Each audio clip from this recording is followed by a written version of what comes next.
Hi friends, నేను మీ రాజేంద్ర ప్రసాద్ దేవరపల్లి. యాక్చువల్గా శ్రీశైలంలో వర్షము ఆగిపోయింది, చాలా ప్రశాంతంగా ఉంది. శ్రీశైలం ప్రాజెక్ట్కి ఫ్లడ్ వస్తుంది, బాగానే వాటర్ వస్తుంది. ఇంకో వారం 10 రోజులు నిండుతుంది పూర్తిగా, గేట్లు కూడా తీస్తారు. అసలు విషయం ఏంటంటే, అమెరికా ప్రెసిడెంట్ జో బైడెన్ యాక్చువల్గా తప్పుకున్నాడు. దానికి మెయిన్ కారణం ఏంటంటే బైడెన్కి ఏజ్ కూడా అంత సహకరించటం లేదు. అట్ ద సేమ్ టైం ఏంటంటే తను చాలా ఏజ్డ్ పర్సన్, కొన్ని హెల్త్ ప్రాబ్లమ్స్ కూడా ఉన్నాయి, అంత యాక్టివ్గా కూడా లేడు. అందువల్ల అట్లనే అదేవిధంగా ట్రంప్తో పోల్చుకుంటే ఏంటంటే కొన్ని విషయాల్లో ఈయన బెస్ట్, కొన్ని విషయాల్లో తను బెస్ట్. కానీ ట్రంప్ యాక్చువల్గా ఏంటంటే చాలా వాటిలలో చాలా యాంటీగా ఉంది. కానీ ఆయన గెలుస్తాడని చెప్పేసి అది ఎంత యాంటీగా ఉందో అంత ఫేవర్కి కూడా ఉంది.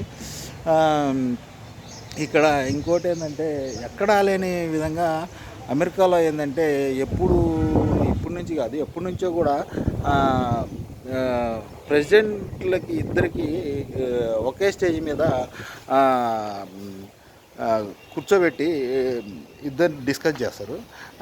యాక్చువల్గా ఏంటంటే అది డిస్కస్ చేస్తే అక్కడ వాళ్ళు డిస్కషన్లో ఎవరెవరు బాగా చెప్తున్నారు, ఎవరు ఏం సంక్షేమ పథకాలు చేస్తున్నారు, వాళ్ళు ఏం చేశారు, వీళ్ళు ఏం చేశారు, అట్ ద సేమ్ టైం ఏంటంటే ఏం చేయబోతున్నారు, ఎవరికి ఏది మంచి జరుగుతుంది అనే దాని గురించే మాట్లాడతారు అనమాట. ఈ విషయంలో బాగా మాట్లాడి అంతా బాగానే చేశారు. కాకపోతే ఏంటంటే ఈ బైడెన్ అనే వ్యక్తి ఆ డిస్కషన్లో చాలాసార్లు తడబడ్డాడు.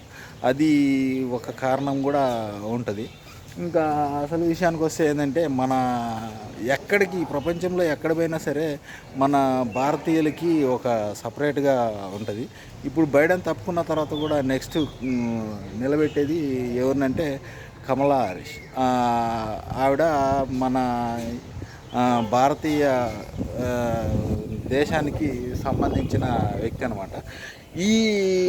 ఇక్కడ ఈమె నిలబెట్టారు కాబట్టి యాక్చువల్గా ఏంటంటే ఆ ట్రంప్ కూడా ఏం చేశాడంటే ఇంకొక సెకండ్ ప్లేస్లో ఇంకొక భారతీయ సంతతికి చెందిన ఒక అమ్మాయిని నిలబెట్టాడు. మనకి ఇది చాలా గర్వకారణంగా ఉంటుంది. ఇంకోటి కూడా ఏంటంటే లీడర్స్ ఎప్పుడు మాట్లాడుతుంది ఏంటంటే క్వశ్చన్ ఆన్సర్ కాదు. అక్కడ డిస్కషన్స్లో కూడా యాక్చువల్గా ఏంటంటే ఒకరు అడిగిన క్వశ్చన్కి ఇంకొకరు సమాధానం చెప్పాలి. కానీ నువ్వు ఎందుకు ఇది చేసావు అని చెప్పేసి అంటే యాక్చువల్గా ఏంటంటే నువ్వు అది ఎందుకు చేసావు అని, అది చేసేది తర్వాత సంగతి. నువ్వు చేసిన తప్పుకి ఆన్సర్ చేయాలా, లేకపోతే తప్పు చేశానని అంగీకరించాలా. అట్లా కాకుండా నువ్వు ఈ తప్పు చేసావంటే నువ్వు అప్పుడు ఆ తప్పు ఎందుకు చేసావని చెప్పేసి ప్రతి ఒక్కరి డిస్కషన్లో ఇదే జరుగుతూ ఉంటుంది. అట్లా కాకుండా ఇంకోటి కూడా ఏంటంటే ప్రజలు అంత ఈజీగా అయితే ఏం లేరు, ప్రతిదాన్ని ఆలోచిస్తున్నారు, ప్రతిదాన్ని అర్థం చేసుకుంటున్నారు. ఎవరిని నిలబెట్టాలి, ఎవరిని ఎన్నుకోవాలనేది ప్రజలకి పూర్తిగా క్లారిటీ ఉంది. సో మనం కూడా మన దగ్గర కూడా ఇది యాక్చువల్గా ఏంటంటే వీళ్ళు ఈ తప్పు చేశారు అని చెప్పేసి ఎవరైనా పాయింట్అవుట్ చేస్తే దానికి ఆన్సర్ చేయకుండా ఇంకో దానికి పోవడం కరెక్ట్ కాదు. కానీ లాస్ట్కి ఎటు తిరిగి ఏంటంటే మంచి అనేది గెలుస్తుంది, చెడ్డ అనేది ఓడిపోతుంది. ఇంకా కరెక్ట్ చెప్పాలంటే అది మన భారతదేశంలోనే కాదు, ఇంకా ప్రపంచంలో ఎక్కడైనా సరే ఇట్లనే ఉంటుంది. మనం బాగా గర్వించదగ్గ విషయం ఏంటంటే ఎక్కడ ప్రపంచంలో ఏ మూలకు పోయినా సరే భారతదేశపు అవసరము ఖచ్చితంగా ప్రతి ఒక్కరికి ఉంటుంది. దానికి మనము గర్విద్దాం. ఓకే, లైక్ చేయండి, షేర్ చేయండి, సబ్స్క్రైబ్ చేయండి. Okay, thank you.